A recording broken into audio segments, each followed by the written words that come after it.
Баршаңызға қайырлы күн. Бүгін мен өзім үйде жасайтын тез дайын болатын кешкі астың рецебімен бөлісетін боламын. Қызып тұрған қазанымызға май құйып аламыз. Мен мына жерде бір пияз алдым. Осыны көбіктеп майдалап турап аламыз. Қызып тұрған майын салып аламыз.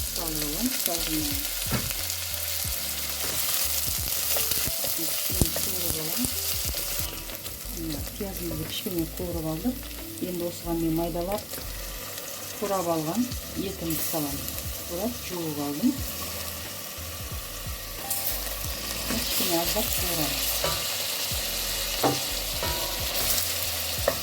Менің мына етім тұздалған, сондықтан мен бұған көп тұз салмаймын. Аздап қана салам тұзды. Осыны біраз қуырып аламыз. Осыған бір қасық томат салам. Осыны жақсылап қуырып аламыз. Жақсылап қуырылды етіміз.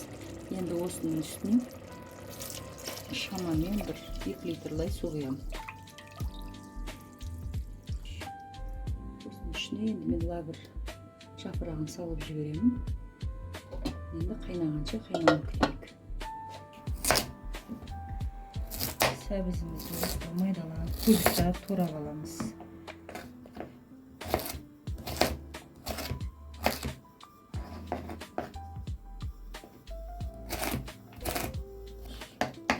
Сәбізімізді майдалап, көбіктеп турап алдық.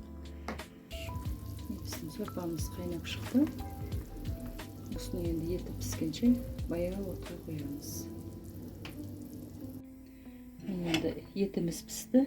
Енді осы сәбізімізді саламыз.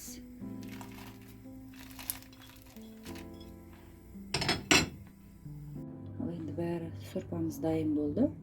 Енді осыған чеснокпенен аскөк қосамыз. Тамағымыз пісті.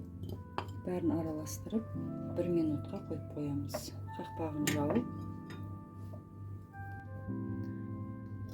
жауып 1 минутқа қойып қоямыз.